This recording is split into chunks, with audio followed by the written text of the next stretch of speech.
Boa noite.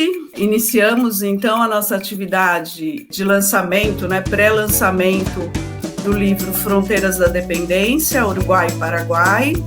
Eu sou a professora Fabiana, sou uma das organizadoras do livro.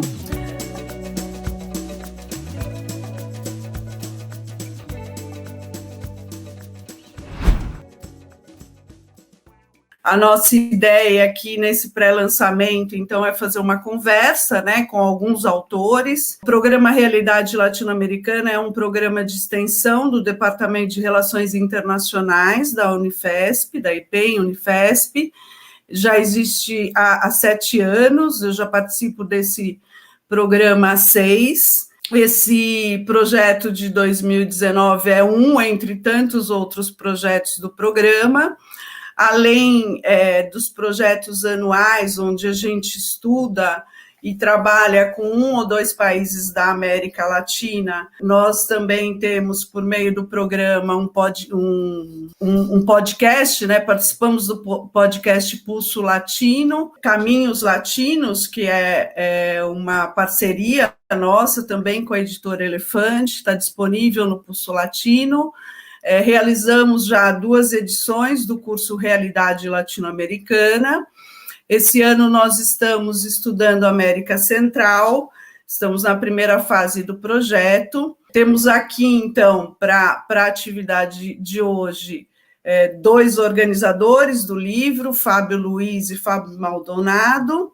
Temos a Daniela e a Gislaine, que são autoras, que estão aqui também representando o grupo de autores desse nosso livro. Vou passar, então, para o Fábio, falar um pouco sobre a sua participação no projeto, o livro. Obrigado, Fabi. Então, a primeira etapa do projeto é uma formação com especialistas nos países, em diversas áreas e campos do conhecimento, sociólogos, historiadores. Então, aqui no Brasil, a gente se reunia no Memorial da América Latina e estudava, quase que mensalmente, e no final já do processo de formação, a cada 15 dias, esses países, o Paraguai e o Uruguai, nos seus mais diversos aspectos. E a segunda etapa, então, é a viagem, é a pesquisa de campo, que durou pouco mais de 2 semanas, qual a experiência é muito rica, muito rica. E a terceira etapa, digamos assim, é a volta para o público, é a gente expressar publicamente, dar um retorno para o público daquilo que a gente aprendeu. Então, isso através de livros, de seminários. O projeto em si ele passa por 3 etapas. E, com certeza, a parte da viagem é, digamos assim, a experiência mais rica. É impressionante quem participa. É como se em 2 semanas, 1 semana, a gente aprendesse às vezes o que a gente não consegue pegar dos livros em 1 semestre, em 1 ano. Especificamente sobre a viagem, no primeiro olhar pode parecer estranho, a gente viajar para o Paraguai e para o Uruguai, que parecem ser 2 opostos na América Latina. E realmente são, existe um contraste. Mas desde o princípio, desde do nosso processo de formação, quando a gente estava formulando ainda questões, perguntas que iam nortear a nossa viagem, a gente buscou criar um processo para evitar qualquer tipo de imagem pré-determinada, de estereótipos em relação a Paraguai e Uruguai. Então, apesar dos contrastes, a gente consegue também identificar algumas semelhanças, que acho que depois o Fábio Luiz vai comentar um pouquinho mais. Foi um esforço de identificar as desigualdades no Uruguai. E, por outro lado, no Paraguai, a coisa é muito mais evidente. Então, apesar de, no primeiro momento, que eu quero dizer é o seguinte, apesar de, no primeiro momento parecer estranho essa escolha de Paraguai e Uruguai, ela faz todo o sentido pelo contraste. Então, a gente pôde identificar como se fossem os extremos aí das possibilidades das nossas sociedades na América Latina. E, apesar de tudo, o Uruguai tem muitos problemas. Talvez o senso comum não nos deixe perceber e talvez a nossa falta de interesse pelos nossos vizinhos também não nos deixe chegar mais perto dos problemas, mas o Uruguai também é um país que enfrenta diversos problemas, E nos últimos anos, então, essas questões têm se deteriorado. E, por outro lado, o Paraguai é um país muito rico, foi uma viagem encantadora, assim, a gente pôde ir muito para além do senso comum ali da Cidade do Leste, enfim, que acho que a Daniela depois vai falar um pouquinho.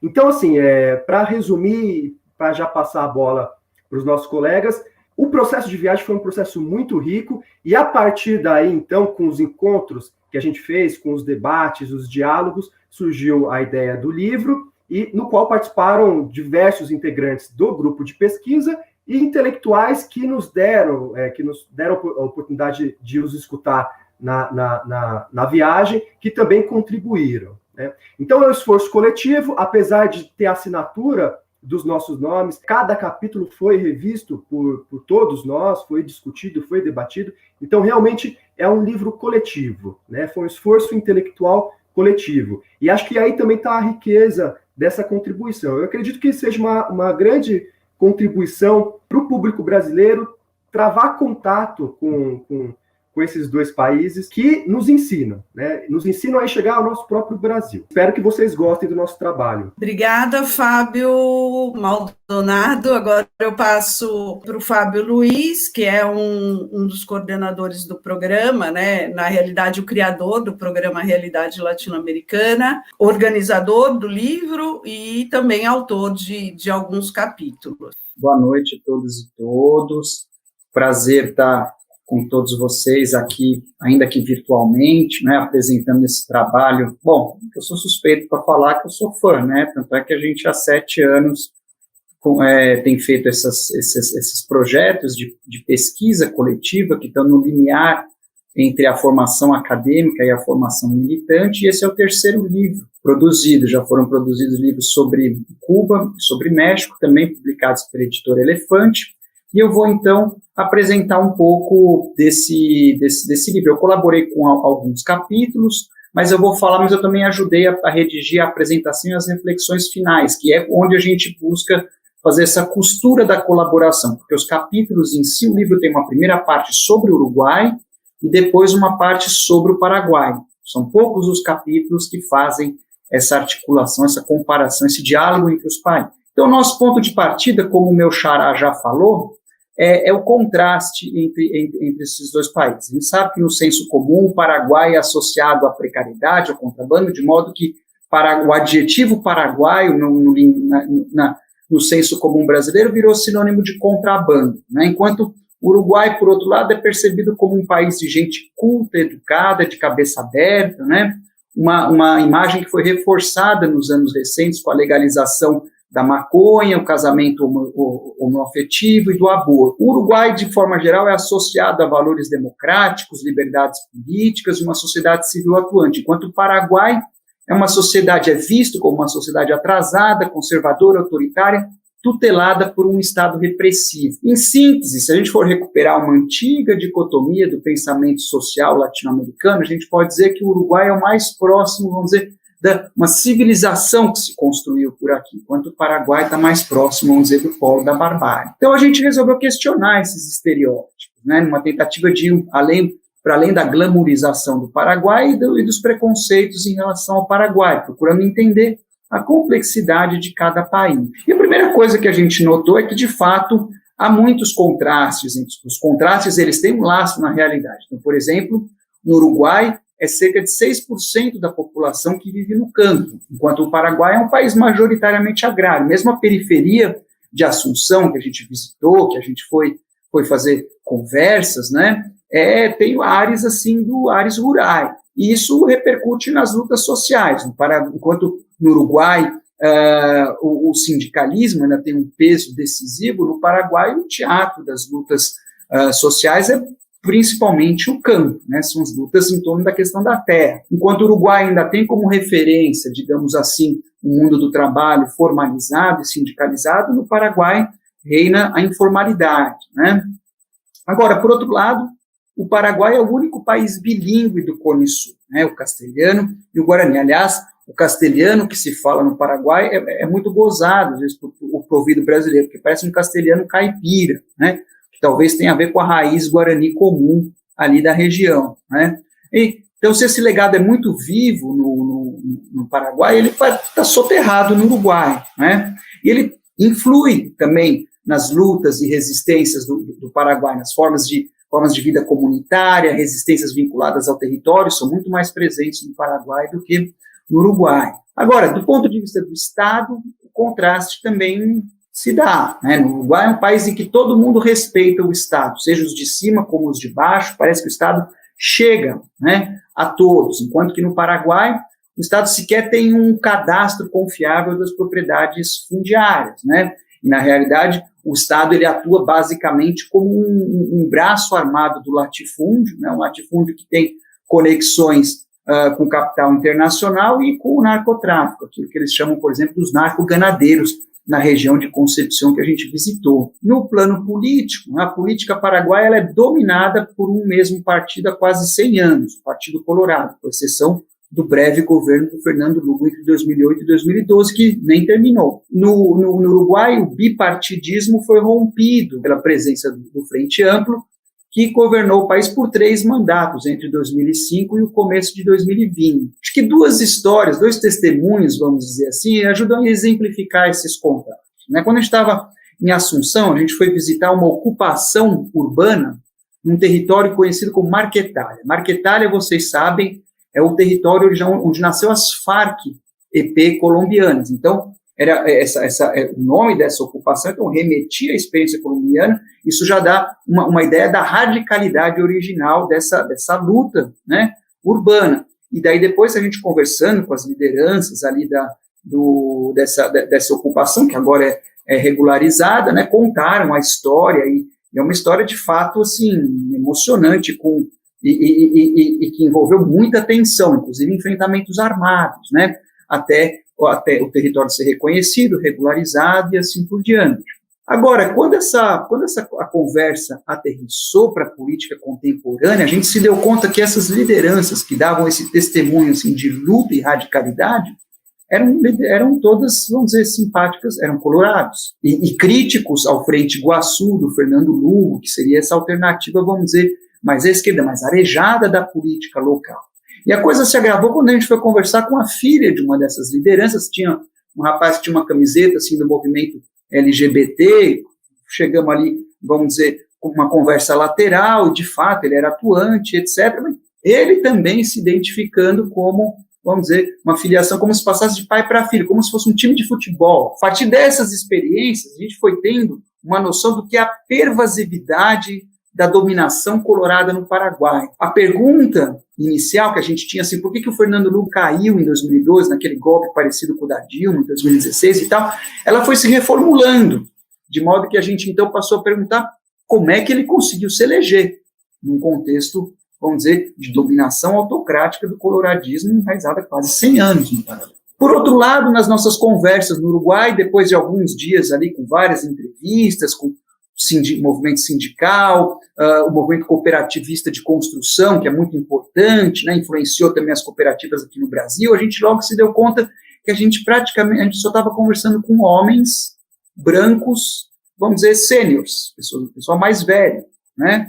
Então, pode ser que tenha sido uma amostra, uma coincidência, mas pode ser que isso queira dizer alguma coisa. A gente nos chamou a atenção. E quando a gente vai conversar com o movimento estudantil, como o Raul Zibet chamou a nossa atenção, parece que muitos militantes do movimento estudantil têm, assim, como horizonte, mais, assim, trabalhar no Ministério do Desenvolvimento Social do que fazer a revolução. Então, vocês vão ver, tem vários capítulos discutindo por ângulos diversos o que foi a experiência do Frente Amplo e por que ele perdeu as eleições, né? Porque você olha, essa sociedade tem essa relação, vamos dizer, que parece que funciona tão bem, assim, de cidadania, movimento sindical, partido, Estado, né? Uma utopia de uma cidadania salarial que ainda, de alguma forma, se segura, mas a gente foi vendo que há muitos furos nessa utopia que também são explorados pelo livro, né? Enquanto no Paraguai, como eu já falei, a gente vai ver é o padrão autocrático de dominação colorada e como é que o Frente Iguaçu conseguiu temporariamente, vamos dizer, furar esse padrão. Quando a gente olha mais de perto, a gente percebeu que esses contrastes eles também devem ser matizados. Eu vou levantar alguns pontos, né? Então, no Paraguai, a gente viu tem várias regiões do território que vivem em estado de exceção há anos, e o que tem justificado a repressão, vamos dizer, a criminalização de movimento social. Aliás, tem um capítulo na parte sobre o Paraguai, do nosso colega Hugo Pereira, sobre o EPP, o Exército Popular Paraguai, que é brilhante, ele desmistifica, explica o que é e mostra como a funcionalidade disso para como se organiza essa criminalização do movimento popular no Paraguai. Por outro lado, o Uruguai, daqui a pouco, é o país que teve as mais altas taxas de encarceramento na proporção da população na América Latina, junto com o Brasil. Então, quando a gente olha para a Ciudad del Este, no Paraguai, é verdade que então, é um lugar que tem uma característica de zona franca e que fez dessa a segunda principal cidade do Paraguai. Mas, quando a gente olha o Uruguai, uma realidade menos conhecida é que o Uruguai tem extensos territórios que foram convertidos em zona franca. Então, se no Paraguai isso serve para atrair maquiladoras brasileiras, né, desde a Estrela, de Brinquedos, Riachuelo, o Uruguai tem como alvo principalmente a atração de serviços, a indústria de serviços, né. A principal exportação do Paraguai é a soja, que é protagonizada por brasileiros e configuram aquilo que o Ramon Fogel, outra pessoa que a gente conversou, um grande especialista da questão agrária, contribuiu com o livro, ele vai descrever como uma economia de enclave, que curiosamente é o mesmo termo empregado pelo Alfredo Faleiro, outro pessoa que a gente conheceu, especialista na questão dessas zonas francas uruguaias, né, tem vários livros publicados sobre esse assunto, e que além das indústrias de serviço e logística, tem também abriga as fábricas de celulose. E aí você tem essa situação bizarra, que são fábricas de celulose em Zona Franca, que importam madeira e água, mas na verdade importam do próprio Uruguai, né, porque a Zona Franca não é considerada um território uruguaio. Então a gente pode pensar assim, que prisões lotadas são mais discretas do que policiais exército fazendo papel de polícia, como você tem em pedaços do Paraguai. Deve ser mais rentável ser uma praça financeira internacional, como o Uruguai almejou lá nos anos 80 e 90, do que contrabandear cigarro e uísque, como acontece no Paraguai. É mais sofisticado você ser uma zona franca de serviço do que maquiladora. É mais chique você ser explorado por finlandeses da Bótnia, que é a indústria de celulose, do que por brasileiros. Não é a mesma coisa, mas a morfologia dos desafios econômicos, sociais e ecológicos, ela é comparável. E essa comparação, como o meu colega estava dizendo, ela ilumina as balizas que demarcam as possibilidades civilizatórias na América Latina contemporânea. Então, olhar para esses países são ângulos privilegiados para a gente olhar uma reflexão sobre a América Latina. Agora, para terminar, só dizer o seguinte, que para os brasileiros isso tem um interesse suplementar, né? Porque desde o século XIX, o Brasil foi crucial na história desses vizinhos, uma coisa que muitos brasileiros não têm, vamos dizer, consciência, até porque é assimétrico. O peso que o Brasil tem nesses países não corresponde ao que esses países têm no Brasil. No entanto, é decisivo. Portanto, também conhecer a história desses países permite a gente pensar e conhecer e repensar a história do nosso próprio país, como, por exemplo, a gente lê nos capítulos excelentes que o João Paulo Garrido fez. Por que o Uruguai existiu, né? Como é que nasceu o Uruguai? Né? Falando da origem do Uruguai, vocês vão ver que tem relação. O Brasil, o Mário Maestre, um grande especialista brasileiro na guerra da Tríplice Aliança, que a gente chama de Guerra do Paraguai, escreveu sobre esse assunto. Capítulos que iluminam, que são capítulos que ajudam, né, muito, impulsionam a nossa compreensão sobre esse país, mas também fazem a gente refletir sobre o papel do Brasil na América Latina e na região. Então, esse é um pouco o propósito do livro, né? Uma contribuição de superar esses estereótipos, estimular o interesse e o conhecimento por esses países, sempre numa perspectiva de nos aproximar dos países irmãos. Obrigada, Fábio. A gente tem 2 outros livros que já foram publicados. Um é sobre Cuba no século XXI. Nós temos o livro do México e os desafios do progressismo tardio. Então, passo para a Dani, ela vai falar um pouco para a gente sobre o olhar dela, né, em relação ao projeto e ao livro. Obrigada, Fabi. Bom, é uma honra, né, ter esse minutinho para comentar um pouco sobre esse trabalho tão legal e tão lindo que ficou o resultado final dessa vivência e dessa pesquisa nesses 2 países. Bom, então, Paraguai e Uruguai, fronteiras da dependência. Embora haja grandes contrastes, a gente parte desse elemento comum, que é a relação dependente desses países, que, além de terem a formação da sua estrutura econômica, né, como uma estrutura em função dessa inserção dependente no capitalismo, né, na economia internacional.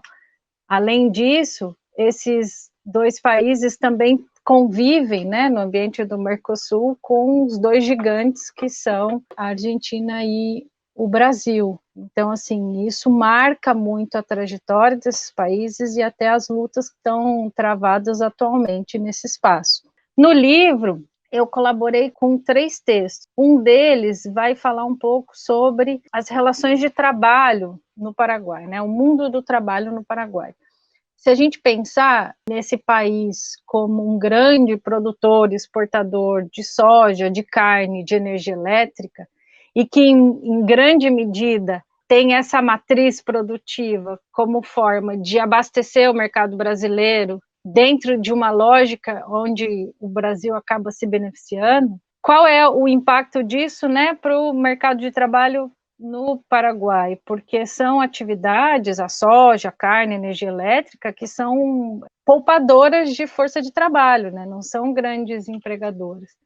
Então, o outro lado dessa moeda é a gente encontrar esse país que, de fato, tem na região, né, o maior nível de informalidade.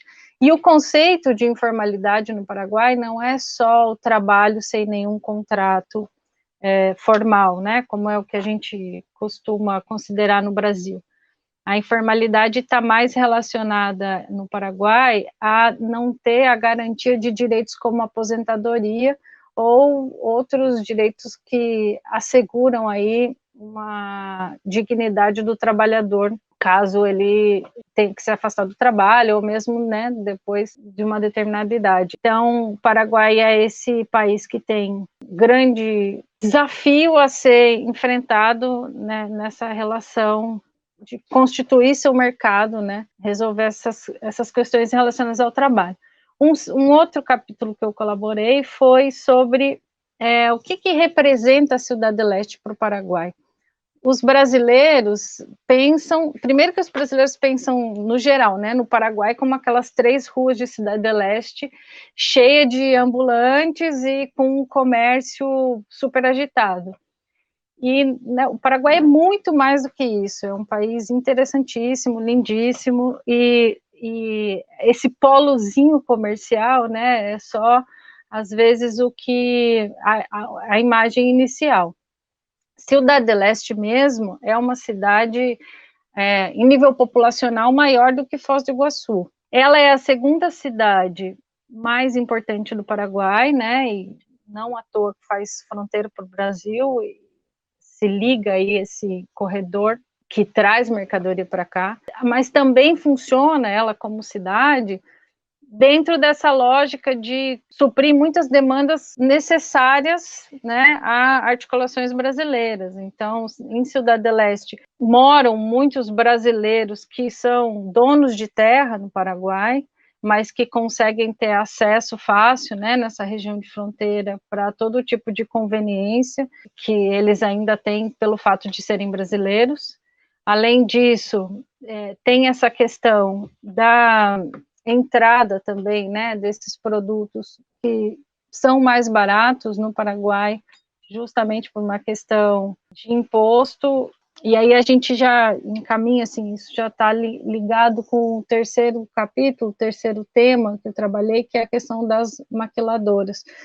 Por que, né, se Cidade Leste é isso aí, que esse centro comercial, por que no Paraguai as mercadorias são mais baratas e acaba fazendo essa ligação da cidade com Foz do Iguaçu?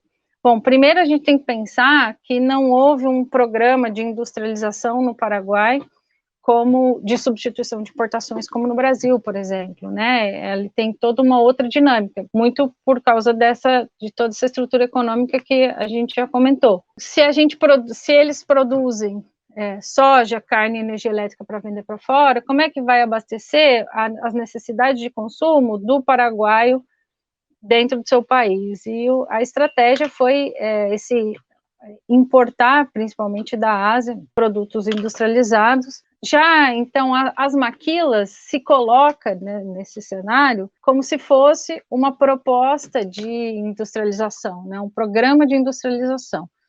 Mas, através das pesquisas e das vivências e das conversas, a gente vê que, na verdade, é um programa, como já foi implantado no México e mesmo na América Central, há décadas anteriores, que agora está sendo colocado no Paraguai, seguindo essa mesma lógica que a gente observa quando se trata dos outros temas, né? Que é reforçar, né, essa relação de dependência com o Brasil, visto que as maquiladoras, o que são as maquiladoras, né? São empresas que importam componentes, montam um produto para reexportação, principalmente, né? Se a gente for olhar os dados e ver a realidade, esse programa no Paraguai, para além de conseguir qualquer encadeamento produtivo ou realmente gerar uma industrialização, o que acontece é que de cada 10 empresas maquiladoras que estão se instalando lá, 7 são brasileiras, e elas acabam existindo para abastecer aí o mercado do Mercosul, e mais uma vez reforçando essa lógica da dependência. Bom, o livro está muito legal mesmo, muito pela forma que ele foi construído, né? Essa ideia de que todos os pesquisadores discutiram todos os capítulos, eu acho que enriqueceu muito o trabalho. Aqui eu só fiz alguns comentários soltos, mas vale muito a pena, eu espero que vocês se interessem. Obrigada, Daniela. Então, passo para a Gislaine. Ela vai falar um pouco para a gente sobre o olhar dela em relação ao Uruguai e os textos aí que ela contemplou no livro, né, que ela trabalhou. Como os dois Fábio já falaram, quando a gente foi para o Uruguai, a gente se preocupou para os dois países, né? A gente se preocupou desde o início em não cair nas repetições e nos estereótipos, que no caso do Uruguai era a ideia de uma cidadania salarial invejável, assim, de uma estabilidade socioeconômica, no avanço na conquista de direitos sociais, por exemplo, o primeiro país na América Latina a ter alcançado o sufrágio feminino, por ter sido um dos primeiros a legalizar o casamento homoafetivo, a legalizar o aborto, o consumo da maconha. E o Uruguai se apresentava para a gente como um modelo de país progressista, principalmente para os partidos progressistas, diante da atuação do Frente Amplo. Nossa agenda lá foi construída a partir de uma conversa com acadêmicos. A gente conversou com diversos acadêmicos e acadêmicas que deram uma perspectiva muito interessante para a gente sobre a construção política, sobre o contexto socioeconômico do país. Então, a gente conversou com os economistas, o Marcelo Pérez, o Alfredo Falero, que foi uma conexão muito importante para o grupo, sobre economia e sobre as zonas francas do Uruguai.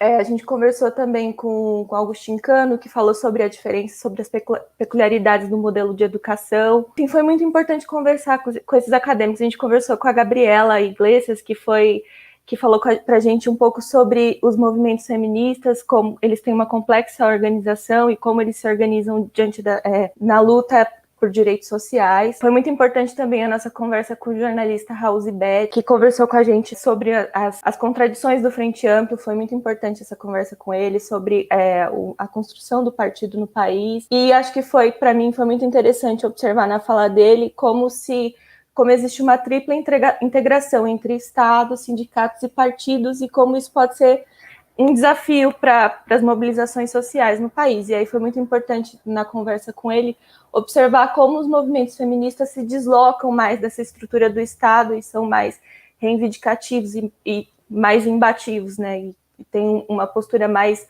anti-hegemônica e anticapitalista. Conversamos também com uma militante, Ana Hitt. Foi muito legal conversar com ela. Ela é uma sobrevivente da ditadura, que passou anos presa pela sua atuação na ditadura, e até hoje continua sendo uma referência de mobilização do Uruguai.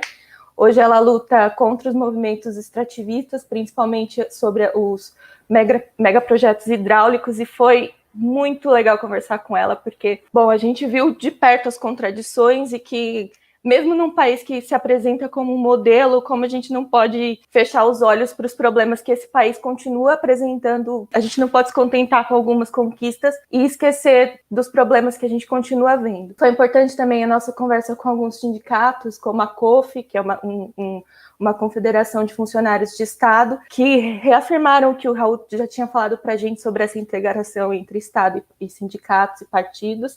Também com a FUCFA, a gente entendeu um pouco sobre o movimento de cooperativas, é um movimento muito interessante, e a gente conheceu algumas dinâmicas, algumas contradições, enfim, foi muito legal essas conversas. A gente também foi na Embaixada Brasileira, a gente pôde entender um pouco sobre as relações comerciais entre Brasil e Uruguai, e foi muito legal observar, por exemplo, como a eleição do Lacalle Pou, que tinha acabado de se eleger, poderia dar novos rumos para a relação comercial dos dois países, enfim, foi muito interessante. Diante de toda a agenda, por fim, né, a gente saiu com a ideia de que o país tem alguns problemas e algumas contradições que não podem ser ignoradas. Por exemplo, o grande problema do extrativismo, quando 6% da população somente está no campo, mas 60% da sua economia é com base no extrativismo, como a carne, a celulose, a soja e a exportação desses produtos, isso gera um problema de integração pelo trabalho, né? Como você integra trabalhadores numa economia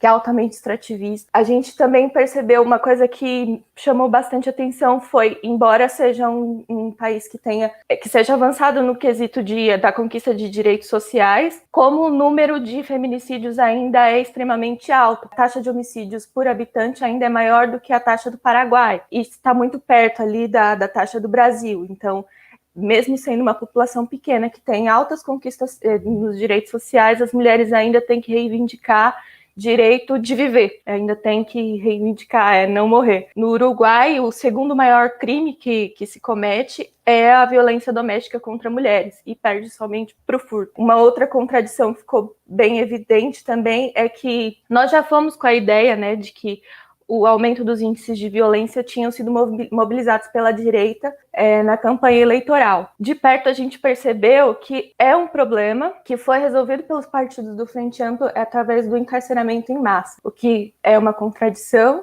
que tem também bases já na ditadura. Tem um capítulo no livro que eu acho muito legal, que fala sobre o punitivismo e sobre o aumento do encarceramento no país, que eu acho que vale muito a pena quem adquirir ler. E principalmente sobre uma contradição que pessoalmente me chamou muita atenção, que é a marginalização da comunidade indígena e da comunidade negra. Eu contribuo no livro, além de 2 capítulos sobre feminismo no Uruguai e no Paraguai, eu contribuo com um capítulo sobre a comunidade afro-uruguaia. E o que a gente percebe é que é uma comunidade que foi marginalizada ao longo da história, que sofreu com violências desde a colonização.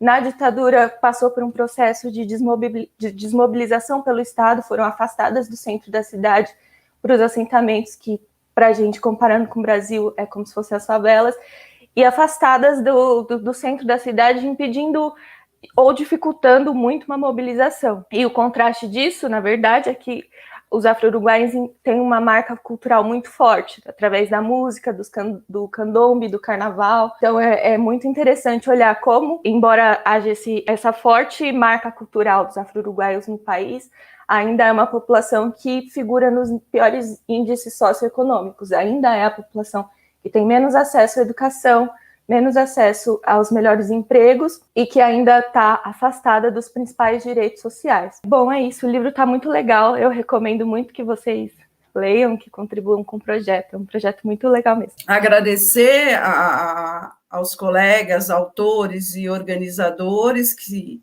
vieram aqui falar um pouco com a gente, né, nessa atividade.